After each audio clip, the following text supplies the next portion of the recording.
할렐루야. 선한 목자 되신 주님께서 오늘도 푸른 초장 쉴만한 물가로 인도하시는 축복을 누리시기를 바랍니다. 오늘 말씀은 사무엘상 25장 32절에서 38절입니다. 다윗이 아비가일에게 이르되 오늘 너를 보내어 나를 영접하게 하신 이스라엘의 하나님 여호와를 찬송할지로다. 또 내 지혜를 칭찬할지며 또 내게 복이 있을지로다. 오늘 내가 피를 흘릴 것과 친히 복수하는 것을 내가 막았느니라. 나를 막아 너를 해하지 않게 하신 이스라엘의 하나님 여호와의 살아계심을 두고 맹세하노니 내가 급히 와서 나를 영접하지 아니하였다면 밝는 아침에는 과연 나발에게 한 남자도 남겨두지 아니하였으리라 하니라. 다윗이 그가 가져온 것을 그의 손에서 받고 그에게 이르되 내 집으로 평안히 올라가라. 내가 내 말을 듣고 내 청을 허락하더라. 아비가일이 나발에게로 돌아오니 그가 왕의 잔치와 같은 잔치를 그의 집에 배설하고 크게 취하여 마음에 기뻐하므로 아비가일이 밝는 아침까지는 아무 말도 하지 아니하다가 아침에 나발이 포도주에서 깬 후에 그의 아내가 그에게 이 일을 말하매 그가 낙담하여 몸이 돌과 같이 되었더니 한 열흘 후에 여호와께서 나발을 치심에 그가 죽으니라. 아멘. 본문에 계시된 주님은 어떤 분이신가? 칼든 복수자에게서 찬양과 축복을 받아내시는 분이십니다. 아비가일에게 하나님의 임재와 하나님의 비전을 일깨움을 받았던 다윗이 정신을 차리고 나서 한 일은 두 가지입니다. 바로 찬양하는 일이었습니다. 32절 아비가일을 통해서 다윗을 일깨워 주신 피의 복수를 막아주신 하나님을 찬양하죠. 너를 보내 나를 영접케 하신 하나님을 찬양하고 39절 악한 일을 하지 않게 하심을 찬양하고 또 나발의 악행을 그의 머리에 돌리심을 찬양하고 있습니다. 주권 신앙이 회복된다는 증상은 첫 번째 증상은 감사하고 찬양하는 것입니다. 그런데 하나님의 주인 되심을 자꾸 놓치게 되면 현실에 매이게 되고 우리의 눈이 땅에 낮아지게 되면 원망하고 불평하고 또 분노하거나 낙심하게 되지요. 다윗은 이제 정신을 차리고 감사와 찬양하는 존재로 회복된 것입니다. 다윗이 또 한 일은 축복하는 일이었습니다. 33절에 또 내 지혜를 칭찬하며 또 내게 복이 있을지로다. 왜냐하면 내가 오늘 피를 흘릴 것과 친히 복수하는 것을 내가 막았기 때문이다 라고 말하고 있습니다. 만약에 아비가일이 막지 않았다면 나발에게서 한 남자도 남겨두지 않을 뻔했다라고 다윗이 말하죠. 그러면서 아비가일에게 그가 준 선물을 받고 말합니다. 내 집으로 평안히 올라가라 이렇게 말하죠.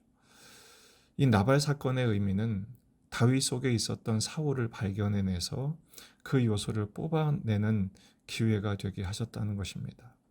지혜로운 아비가일을 통해서 다윗을 다윗되게 하시는, 악재가 오히려 찬양되게 하시는 하나님의 놀라운 그 섭리와 인도하심을 우리는 발견해내야 합니다.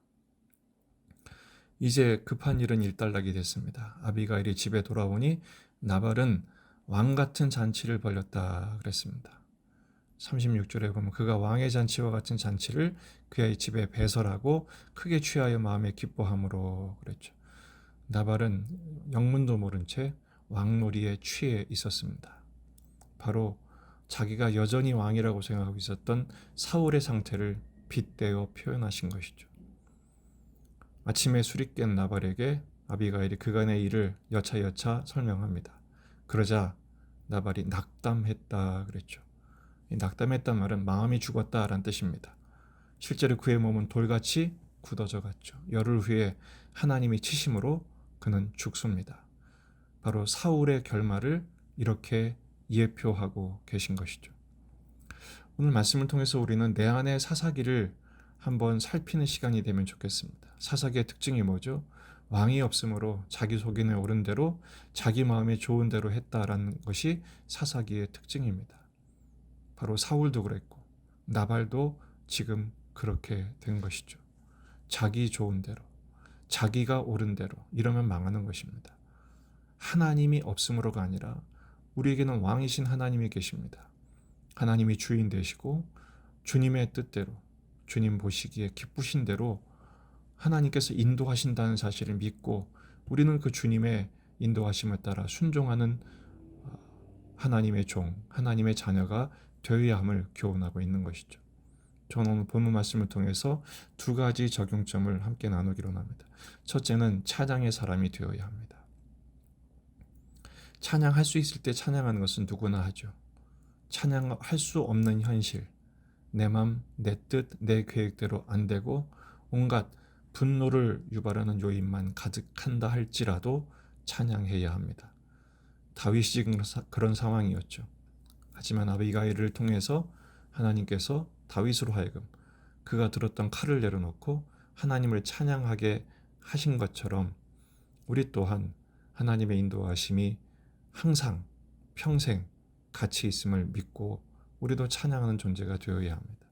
웨스트민스터 소요리 문답 첫 번째 질문이 뭐죠? 사람의 제일 되는 목적이 무엇인가? 답은 하나님을 영화롭게 하는 것, 영원토록 그를 즐거워하는 것입니다. 에베소서 5장 18절에서 20절 말씀, 술 취하지 말라 이는 방탕한 것이니 오직 성령으로 충만함을 받으라. 시와 참의와 신령한 노래들로 서로 화답하며 너희 마음으로 주께 노래하며 찬송하며 범사에 우리 주 예수 그리스도의 이름으로 항상 하나님 아버지께 감사하며.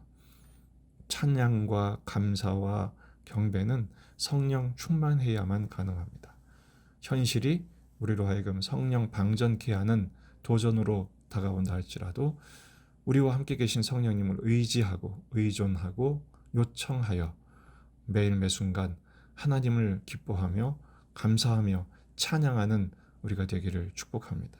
두 번째는 축복의 사람이 되기를 원하신다는 것입니다. 다윗은 아비가일의 지혜 그리고 그 지혜로운 아비가일을 알아보지요. 그리고 그를 축복합니다. 그를 칭찬합니다. 이게 바로 은혜를 아는 자의 배포입니다. 우리 남이 잘 되면 사촌이 땅을 사면 배가 아프다고 그러죠. 영성은요, 인격은요, 남이 잘 되면 축복하고 칭찬하고 오히려 축하해 주는 것입니다. 지혜로 죄를 막아주고 찬양과 축복에 반응하는 존재로 일깨워 주었던 아비가일에 대해서 다윗은 그에 대한 고마움과 그에 대한 마음을 잊지 않았습니다. 나중에 아내로 삼을 정도로 말이죠. 그렇습니다. 찬양과 축복하는 삶을 반복하게 되면 바로 그곳이 천국이 됩니다. 세상은 배은망덕으로 가득한 세상이 되었습니다. 축복은커녕 저주하는 맹세로 가득한 세상이 되었습니다. 우리가 이런 세상을 바꿔내야 합니다. 칭찬하고 축복하는, 칭찬하고 또한 격려하는 그런 삶을 통해서 말이죠. 민수기 1장 27절 그들은 이같이 내 이름으로 이스라엘 자손에게 축복할지니 내가 그들에게 복을 주리라. 대제사장의 축복의 말씀을 통해서 주시는 교훈입니다. 하나님의 얼굴로부터 오는 은혜와 평강을 구할 때 대제사장이 축복하면 하나님이 복을 주시죠. 그리고 제사장들은 그 복을 받은 이스라엘 백성들 때문에 또한 함께 그 복을 누리게 됩니다. 축복할 때 나도 그 복을 덕보게 되는 것이죠. 축복의 사람, 축복의 통로로서 오늘 만나는 사람을 축복하시고 칭찬하시고 격려하여 천국 되게 하는 일에 쓰임받고 그 천국을 함께 누리게 되는 복된 날이 되시기를 주의 이름으로 축복합니다.